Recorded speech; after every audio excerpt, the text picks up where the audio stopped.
The African campaign of World War II is commonly treated as a sideshow in popular history, with most people believing that the real war occurred on other fronts, such as the Eastern Front or the Normandy landings. And this is doubly true for the campaign in East Africa, with the entire operation basically being treated as a sideshow of a sideshow.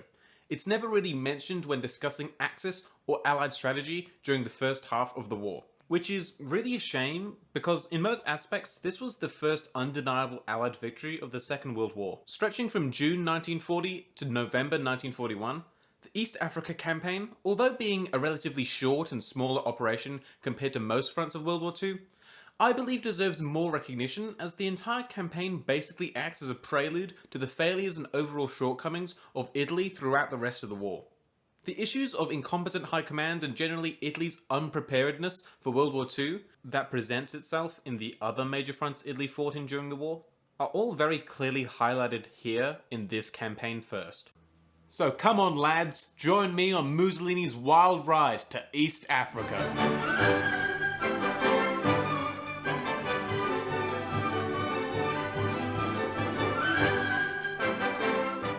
The East Africa campaign really begins before the Second World War, starting in 1935 with the Abyssinia Crisis and the Second Italo-Ethiopian War. That's right, the second. The first Italo-Ethiopian War was in 1895 during the Scramble for Africa, where the Italians suffered a humiliating defeat at the Battle of Adwa against the technologically inferior Abyssinian army, suffering a total of 6,000 deaths. This defeat prevented Italian conquest of Ethiopia and allowed Ethiopia to be one of only two African nations that maintained its independence from European colonial rule. 40 years later, Benito Mussolini's rise to power in Italy is based on the promise of creating a new Roman Empire, and the first target on Mussolini's list was avenging Adwa and conquering Ethiopia. Due to the incompetence of the League of Nations and the extreme measures Italy undertook to secure victory, committing various war crimes such as the use of mustard gas and attacking civilians, Ethiopia was swiftly defeated and came under Italian occupation by the end of 1936. However, the resistant movement, called the Patriots in English, because I can't pronounce anything, remained active up until Ethiopia's liberation at the end of 1941. To understand the outcome of the East Africa Campaign in World War II, you also need to understand Mussolini's goals for Italy in the war. Mussolini envisioned the expanding of Italy's colonial territories to include Egypt and Sudan, thereby linking Italian Libya and East Africa into a continuous landmass, which would contribute to Italian domination of the Mediterranean Sea. The main problem with this plan was the British, who already held control of the territory Mussolini desired. Italy's plan would be to simply invade from both the south and the west simultaneously, eventually linking up somewhere along the Nile River. But the main problem was that East Africa's supply routes could very easily be cut off, as the British held control of the Suez Canal and Gibraltar, essentially forcing Italy to remain within the Mediterranean. On top of that, Italian leaders were overly ambitious as to what they could realistically achieve. Mussolini initially planned for war with Britain starting in 1943, laying out plans for a Red Sea flotilla to be stationed in Eritrea, which would contest the British Royal Navy in the Indian Ocean and raid shipping convoys to India. Original plans from 1935 expected this force to include a carrier, 3 battleships, 12 cruisers, 36 destroyers, and 30 submarines.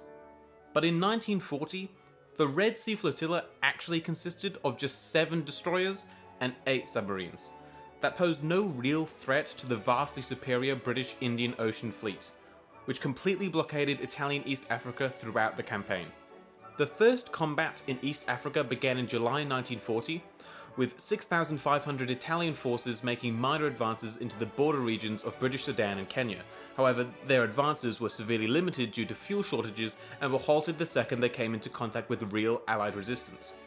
This was followed in August with the Italian invasion of British Somaliland, with 2 colonial brigades under the command of Prince Amendo, who successfully forced the British to retreat to the port of Beira following the Battle of Tug Argon. Outnumbered and unprepared to defend the colony, British commander of the Middle East Archibald Wavell ordered an evacuation of the colony on August 16th, which was fully completed by the 18th. This allowed the Italians to completely occupy British Somaliland by the 19th, with the end of the invasion resulting in 50 British deaths and 105 wounded, compared to 465 Italian deaths and 1,500 wounded. This was the greatest success of Italy during the entire campaign, with basically everything following this point being a sharp downhill experience for the Axis. In September, 3 colonial Indian divisions arrived in Sudan and prepared to counter possible Italian attacks, and a further 2 South African divisions were deployed in Kenya to lead a southern counteroffensive.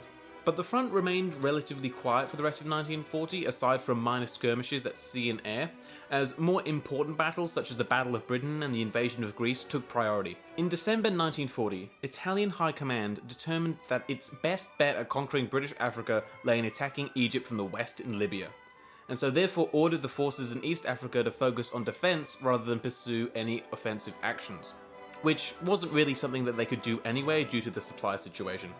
The front began to see more activity in January 1941, beginning with Operation Camilla, which was a British deception operation that broadcast false information to the Italians, claiming that the British forces in Sudan were planning to launch a naval invasion to recapture Somaliland, when in reality the British intended to attack by land into Eritrea.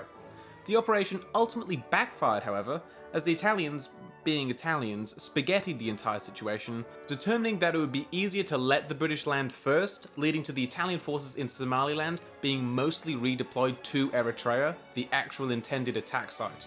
Regardless, the invasion of Eritrea began with the Battle of Agarat and Kareen in late January and early February, inflicting up to 12,000 casualties against the Italians compared to only 560 Commonwealth troops lost. This opened a land route to the port of Massawa, which surrendered with over 10,000 Italian POWs and 100 tanks captured by the British on April 8th. This was followed by a lightning strike south, resulting in Commonwealth forces entering the Ethiopian capital Addis Ababa on April 20th, with the Italian HQ being redeployed to Gondar.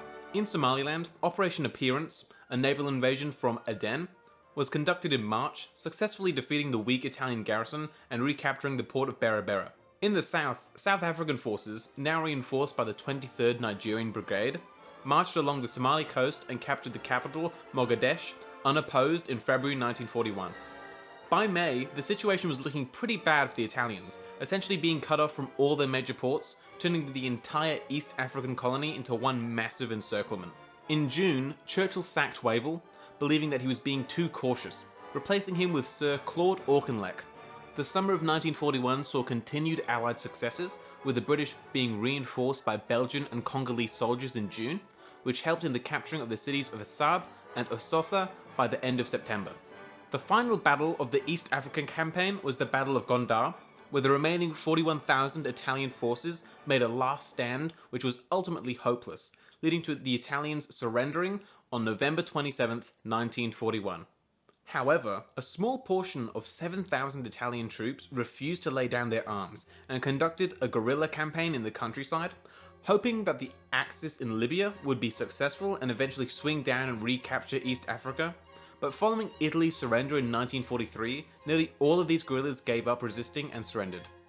The defeat in East Africa was a critical blow to Mussolini's regime. His entire justification for entering the war in the first place was to expand Italy's colonial empire, and now he had just lost half of Italy's empire, most of which had been conquered less than 5 years ago. For Ethiopia, this allowed the exiled king, Haile Selassie, to return to power and once again reproclaim the nation's independence in 1942. For the Allies, it was a well-deserved victory they desperately needed at the time, as up until that point the Allies had suffered nothing but defeats against the Axis. The fall of East Africa also acted as the turning point in the African campaign as a whole, as the Commonwealth forces deployed there could now be rerouted to Egypt and be utilised to combat against Rommel's Afrika Korps.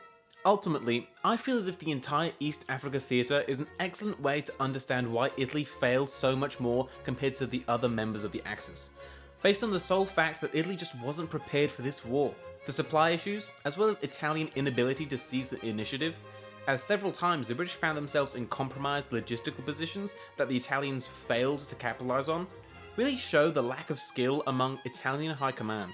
The only real victory scored by the Axis, the conquering of British Somaliland, only lasted for a handful of months and was of no strategic significance. And we see this continue in Libya and Tunisia, with Italy achieving mostly indecisive victories at best, but typically Italian forces are left unsupported as a consequence of Italy's weaker economy during the war, leading to nearly constant defeats. And in East Africa, being cut off from mainland Italy entirely due to British blockade, these problems are only made worse.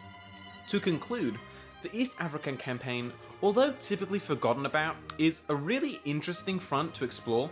It demonstrates how the Italian colonial army functioned without German support, and also showed the British Empire's capabilities before America entered the war.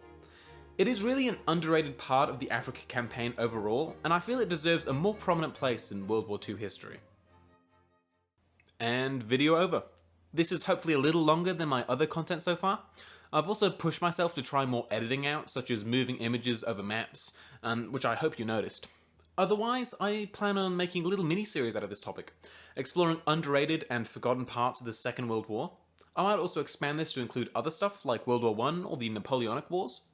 But besides that, thank you for watching this far, and please consider subscribing if you haven't already. I hope to make this YouTube thing work out properly, and any support I can get in the early stages really helps. So thank you, and goodbye.